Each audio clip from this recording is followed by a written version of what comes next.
you awake? I thought I heard you get up. Yeah, I'm awake. Sorry, I just can't sleep. Are you thinking about him? Yeah, a bit. Usually get back to sleep, my love. I'm fine. No, it's okay. What else is on your mind? I don't know. It seems weird, but I had one of the most vivid dreams of my life. I saw a fox on a snowy mountain, just looking confused and worried. Those eyes. I can't get those eyes out of my head. She was running in the windy snow, looking for something. Do you think it has to do with you and what's been going on? I don't know. It was just a dream, Rachel. They're not meant to make sense. A lot's happened the past couple days, that's all. Well, if you're not going to sleep anyway, you should tell me. I want to hear. All right.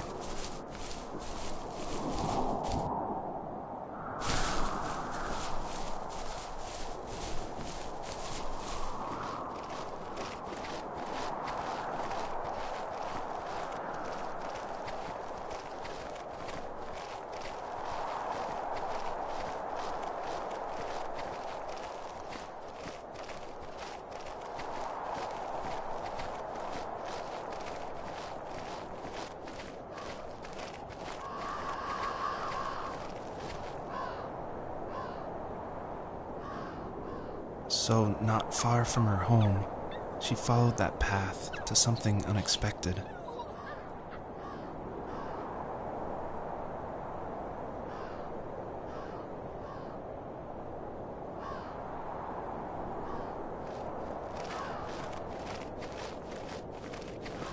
She couldn't stay, though. She had to find her other 2 children. So she took that path. She followed it towards something ancient. Something with answers.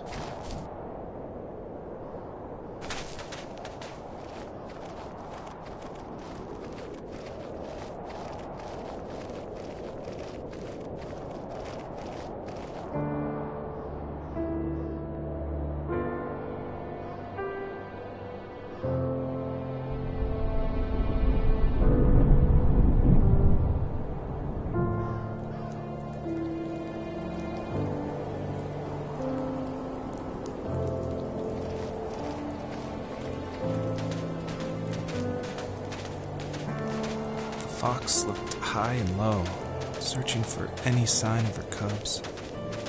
Points of light showed the way to this ancient tree. It was as if each one had a story to tell, all their own. The land was trying to tell my story, too. I felt like I was right behind her the whole time.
Wasn't he like a lumberjack?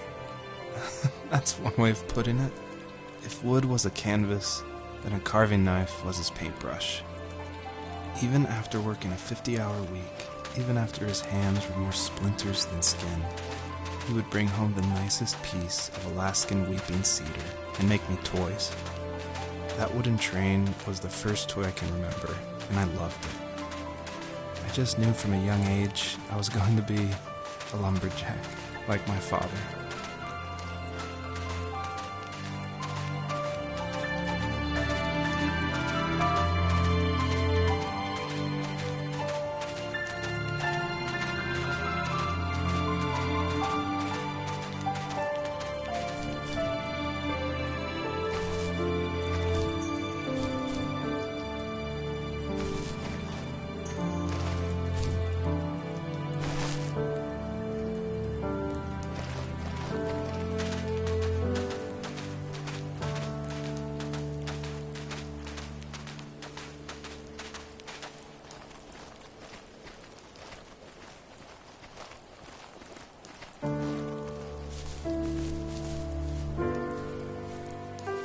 As a kid, did you ever do show and tell in your class?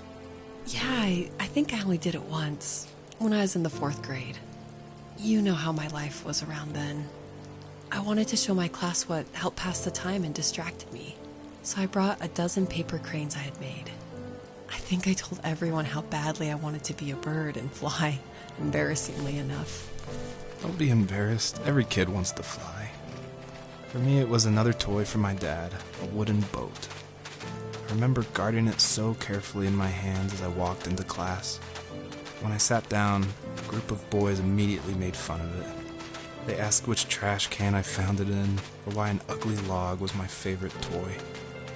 When I got up, I didn't even want to tell them my dad had carved it. I said it was a joke gift my friends had given me. Kids can be so cruel. Some of them are. I shouldn't have let them get to me, but it did. It's amazing we bounced back at all.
ask myself, why talk to anybody anyway?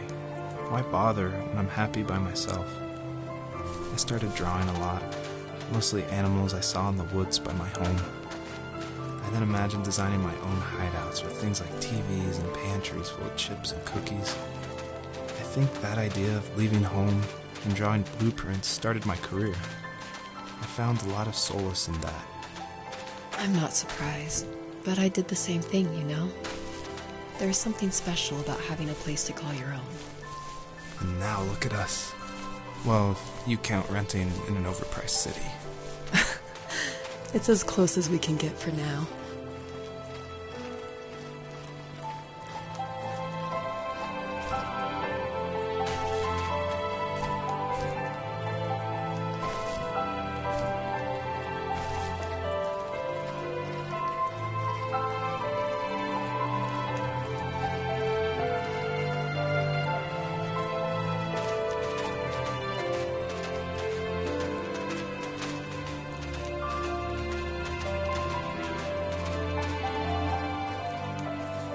Usually those kids would leave me alone, but somehow they could tell I was different. They made fun of how far away I lived. They called my dad a sourdough. I was a blabbermouth as a kid, telling my dad stories I made up for hours. But after that show and tell, I didn't tell him much anymore. He didn't know exactly what was wrong, but his best guess was that the toys he carved weren't cool enough. He carved me a tank and tried to tell me what it was like to be in a real tank as a serviceman. I didn't know your dad was in the military. Yeah, in the army. The sad thing is that I'd pretty much forgotten until just now. There's so much I still don't know about him. I'm sorry. He knows how much you love him. You're going to see him again soon and have some closure, I'm sure.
My teenage years were full of sketching, angst, and trouble. I wasn't popular or unpopular. Maybe just forgettable. I guess that gave me a sense of freedom. So I hung out with crazy kids, doing crazy things, even though I mostly just watched the chaos ensue. We did it all. Put fireworks in mailboxes, hide roadkill in people's garages, break windows of the barber shop in Anchorage. My dad was furious, but he was so busy working he couldn't do much to stop me from going out. I think being an adult means there's no one to stop you making hard decisions. He had to make a living, and he couldn't be in two places at once. Yeah, I realize that now. But at the time, I was sure he was more interested in growing his business than what was going on with me.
He was working another late night, and my friends were over, saying how bored they were and how they had come all the way out to my house for nothing. One of them mentioned how that old, ugly beyond belief truck was still in the garage, and how we should take it for a spin.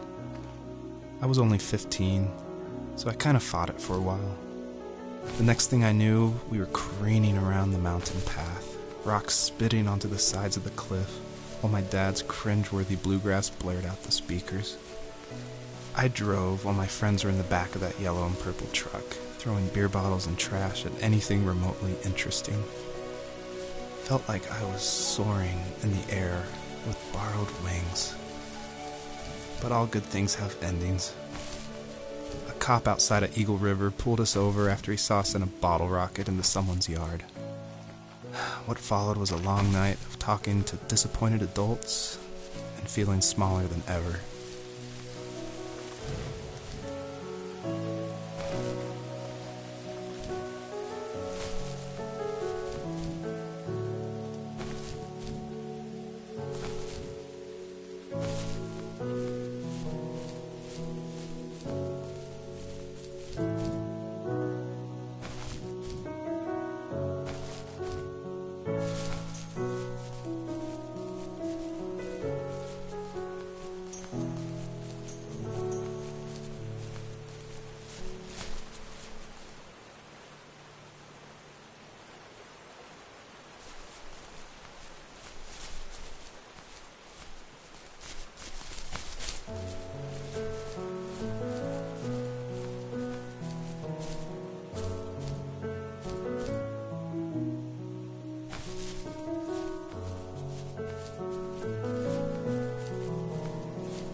After he drove me home from the police station, I blew up at him, saying how I never wanted to be like him, how I was going to be someone and leave that hick icebox for good.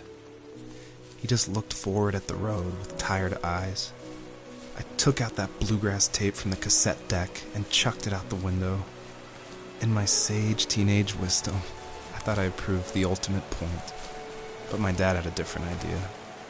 He slammed the brakes, slowly bowed his head while gripping the steering wheel, and finally looked at me. All he said, like it was a polite request, was, "Make this right." I sat there in silence, fuming, but I eventually got out and combed every square inch of the woods, muttering profanity after profanity. I found it 30 minutes later, near a small waterfall off the road. I went back to the truck, put the wet tape back in, and sure enough it worked. We didn't speak another word to each other the rest of the night. Wow, I knew you were a crazy teenager, but... It's hard to believe, isn't it? It surprises me too. It's like I didn't really know who that kid was back then. I bet my dad thought the same thing over and over. It's almost like he was saying, "Make this right," to himself, more than to me.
My friends would laugh about that night and talk about how crazy it was, and I laughed along, pretending it didn't bother me. But it did. I imagined my friends growing old in the bush, unable to find that thrill in those godforsaken ice fields. It's like those mountains were a literal wall, keeping me from leaving, where all I would have to look forward to are lumber yards and evening beers. I had to climb over.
My teenage years were full of sketching, angst, and trouble.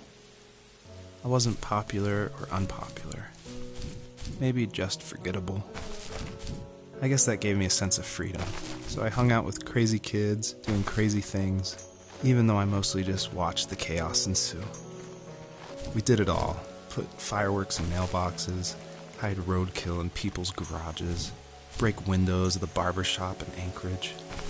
My dad was furious, but he was so busy working he couldn't do much to stop me from going out. I think being an adult means there's no one to stop you making hard decisions. He had to make a living, and he couldn't be in two places at once. Yeah, I realize that now. But at the time, I was sure he was more interested in growing his business than what was going on with me.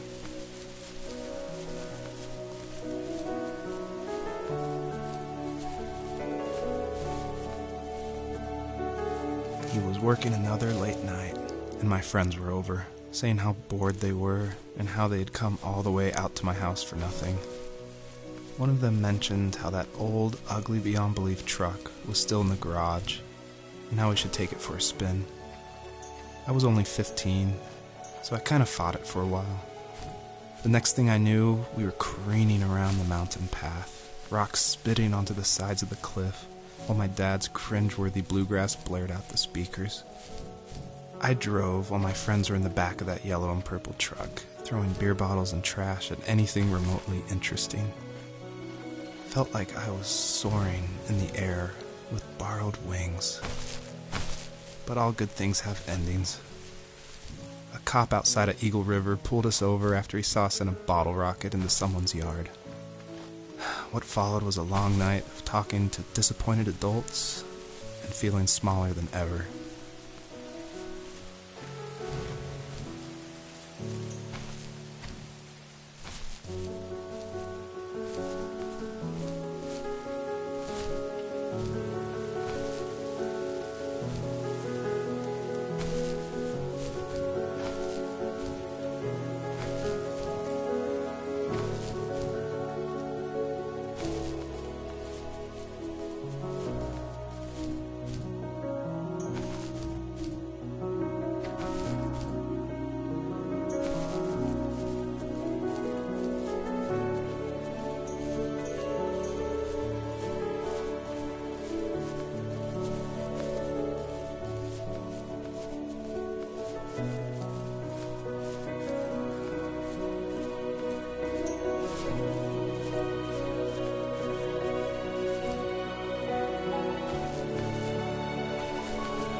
After he drove me home from the police station, I blew up at him, saying how I never wanted to be like him, how I was going to be someone and leave that hick icebox for good. He just looked forward at the road with tired eyes. I took out that bluegrass tape from the cassette deck and chucked it out the window. In my sage teenage wisdom, I thought I had proved the ultimate point. But my dad had a different idea. He slammed the brakes, slowly bowed his head while gripping the steering wheel, and finally looked at me. All he said, like it was a polite request, was, "Make this right." I sat there in silence, fuming, but I eventually got out and combed every square inch of the woods, muttering profanity after profanity. I found it 30 minutes later, near a small waterfall off the road. I went back to the truck, put the wet tape back in, and sure enough it worked. We didn't speak another word to each other the rest of the night. Wow, I knew you were a crazy teenager, but... It's hard to believe, isn't it? It surprises me too. It's like I didn't really know who that kid was back then. I bet my dad thought the same thing over and over. It's almost like he was saying, "Make this right," to himself, more than to me.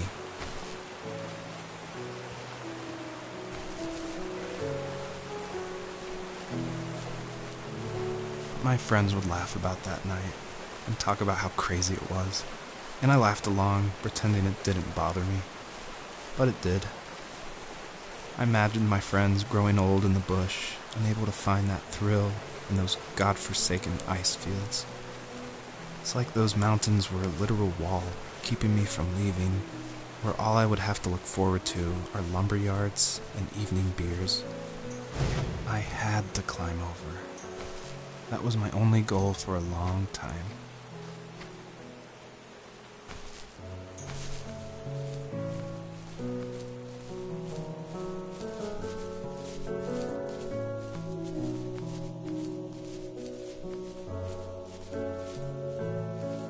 If there was some way I could take my love of drawing and turn it into a way of escape, nothing would make me happier. I wanted to create instead of tearing trees down. I wanted to move to the lower 48, not because I hated it there in Alaska, but I hated the idea of it.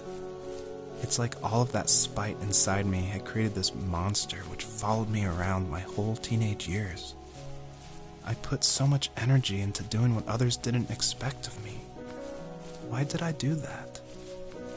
There's one fact you're forgetting, though. If you didn't have that fire in you, we probably would have never met. You're absolutely right. Maybe the destination is all that matters in the end. But then why am I awake? Why am I seeing this fox go on her journey? And why can't I stop thinking about my dad?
On our property, there were old abandoned pieces of a shed and car long left unused.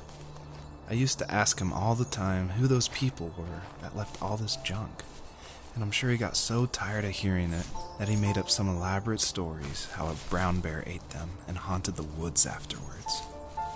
What's funny is I think it made those people seem more real. Growing up thinking they were still hanging out like they couldn't say goodbye. I used to tell my friends how I could swear I saw spirits move near the water, and that always freaked them out. I guess it didn't bother me, because the way I saw it, they were normal people with old cars and sheds, just trying to figure out how to survive and be happy in the middle of nowhere. It was a cool thought that they didn't want to leave, but you know, I was a weird kid. Well, you had good company since those ghosts like living in a place where they were brutally devoured.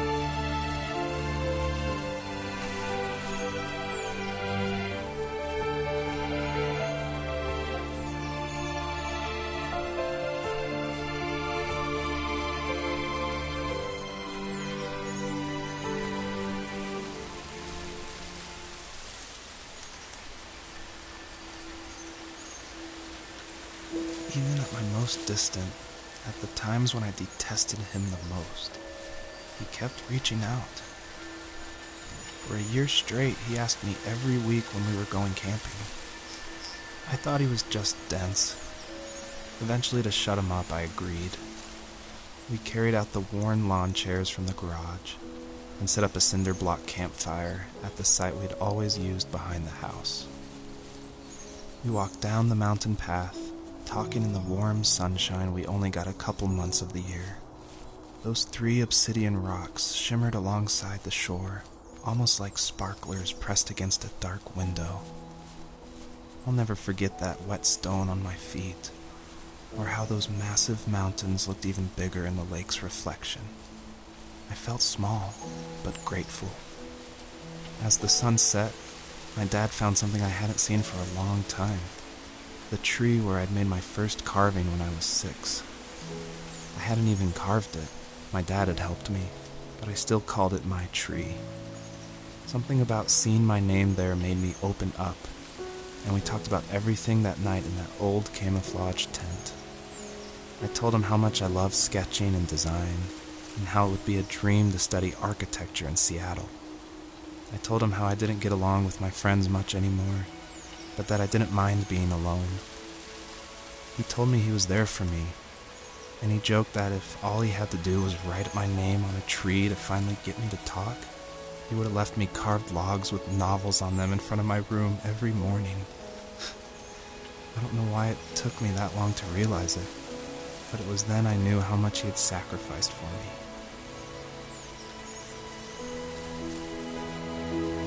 My dad built a lot of stuff in his free time.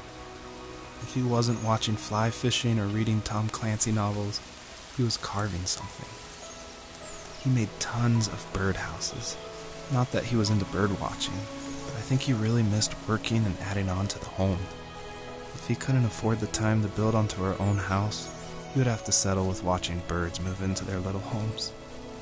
We kept an old mattress in the bed of that ugly yellow truck, so we would drive it deep into the woods and then watch the birds fly into their houses while the sun set. Usually it was accompanied by venison jerky or a cold Coke, but not a lot of talking, which is how we both liked it.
We were happiest underneath the evergreens.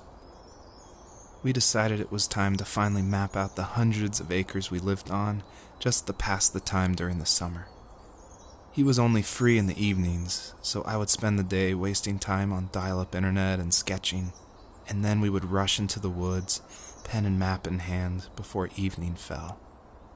Sometimes the aurora borealis would cast a cold green glow on the mountainside, and we would finish our route underneath a twilight sky.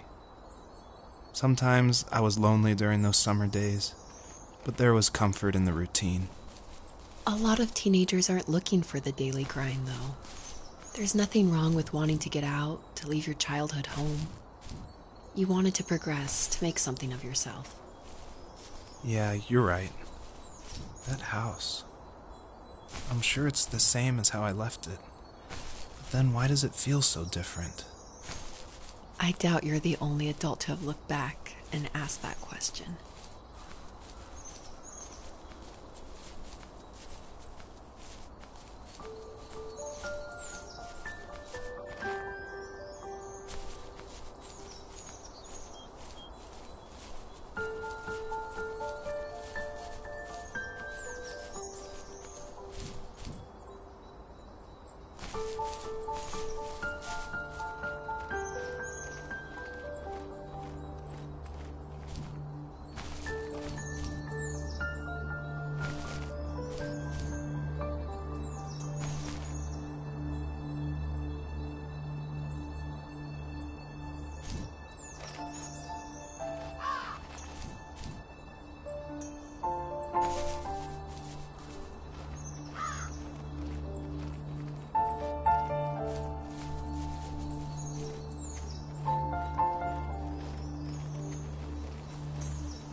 perpetrator stood nearby, unfazed, like nothing was wrong. My dad is dead, and he's never coming back, Rachel. I can tell you these stories, but I can never reminisce with him again. He can never hold a grandchild that we'll probably never be able to have. I can never talk to him again, and I'll never be able to say I'm sorry for everything.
Joseph, you can't go to sleep feeling like this.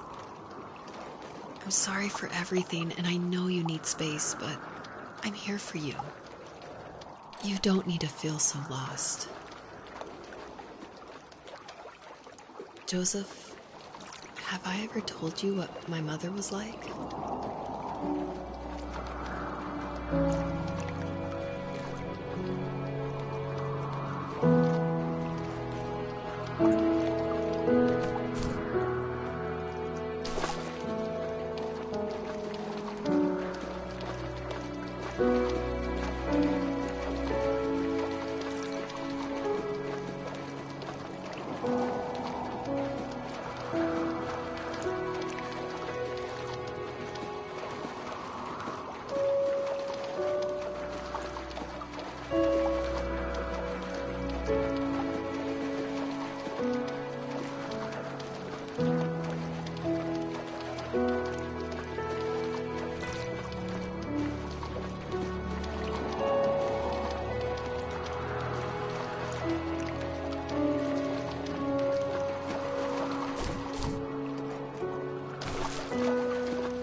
You know what it's like not to have a mom at home.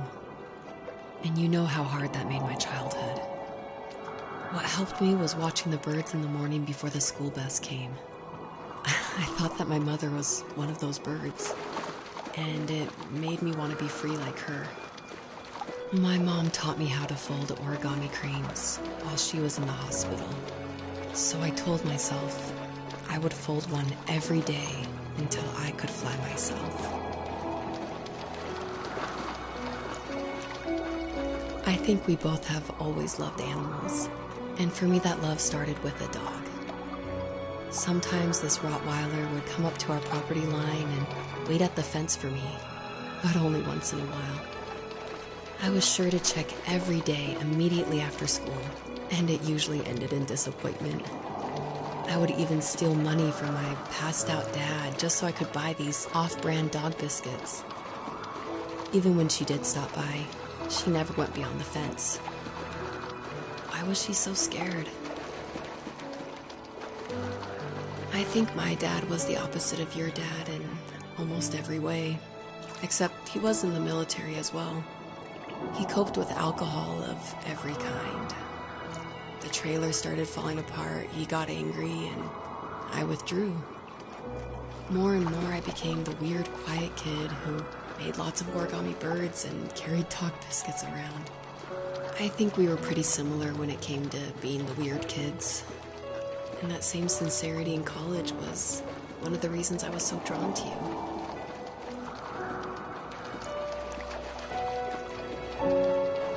Life got worse and worse. And at one point, I really didn't think I could survive another day with my soul still intact. I had no real friends, let alone neighbors, since we lived in the middle of nowhere. I should have talked to my teacher, but I was scared what he would do if he found out. As I waited for the school bus one morning, I walked around until I found something in an abandoned shed. Something I can't put into words.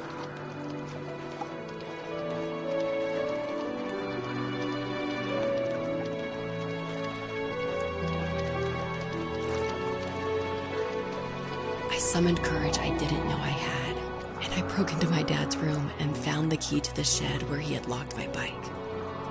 I'll never forget that feeling. the wind rushing by my ears as the sun rose over fields of wheat. I was flying for the first time. I biked as far as my legs could take me until I found a house that felt friendly, and that felt like home. Those strangers helped me in so many ways. And if it wasn't for them, I wouldn't have found my foster family. And if it wasn't for my parents, I wouldn't have met you.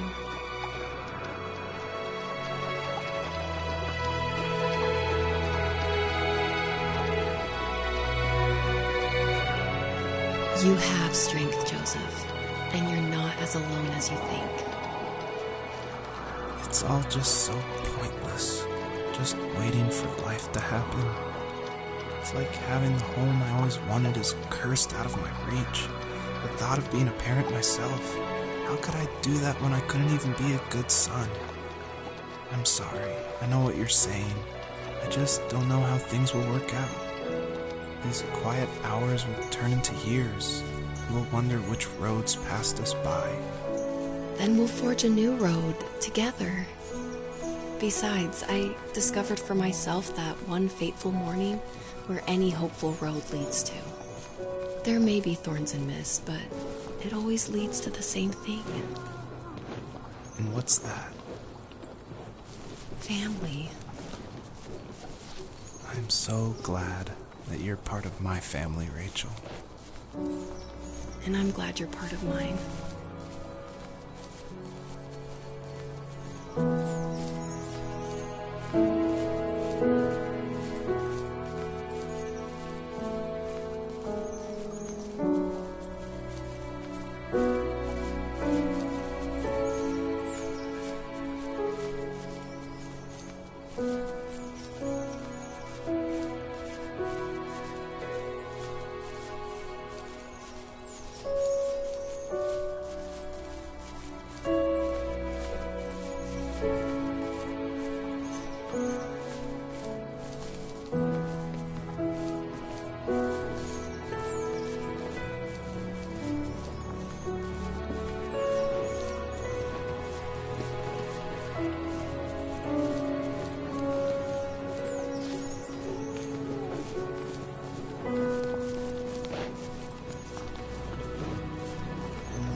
The fox knew her last cub would be waiting for her at the first tree.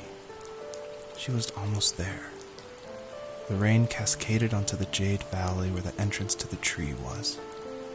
Life was protected there, because that's where life began. It was now only a mother and a daughter left. Items from my life still dotted the ground as she moved closer to her destination and destiny.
At the end of high school, I felt something I hadn't felt in a long time.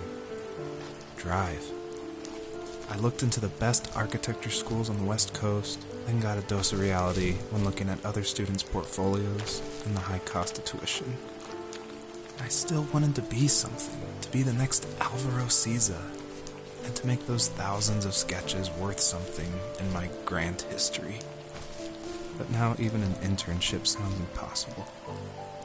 Siza helped me understand how essential emotion is in architecture, and he also said light is the real composer of space. I like to think these glints of light, like not finding a job or even a strange dream about a fox, are something I should be thankful for, even if the illuminated space is something I'm less than comfortable with.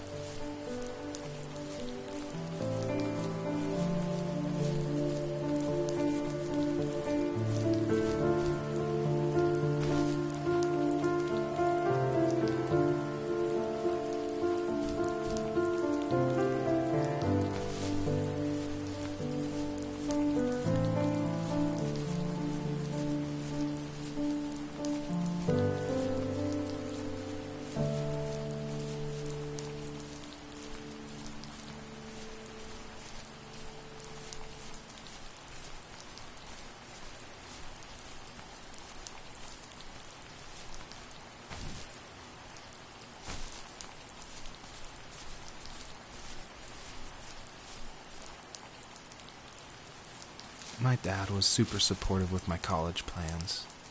To a point. Things were okay until this terrible accident happened. I guess a forklift flipped over due to a bad axle, and it crushed one of the workers there. My dad didn't eat for days, even though he wasn't directly involved. It devastated him. Not only did it hurt the business, but it just freaked him out. He would talk in his sleep, muttering things about firing people and saying sorry. One fateful day he approached me, said that since my school search wasn't going well, I should finally be a man and take over the family business. He said one day he was going to die, and that all of his work, sacrifice, and even that man's life would be wasted in vain. I just lost it. Teenage me just exploded at the thought. I screwed up. I said things I shouldn't have. He was having a crisis, and I pretty much spit in his face.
Was that the last time you talked to him?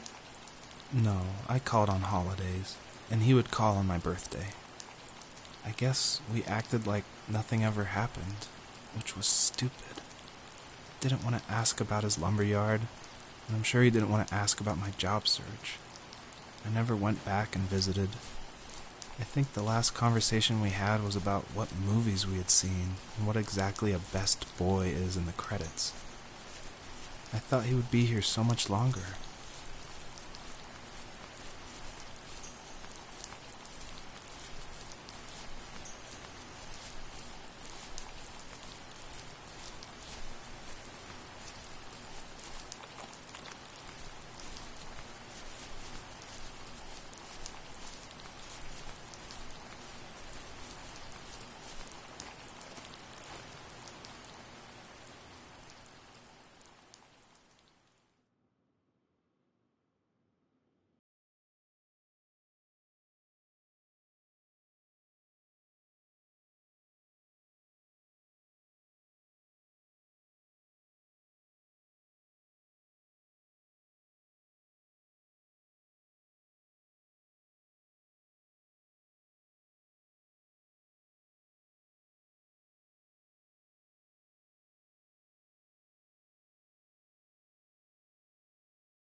hell?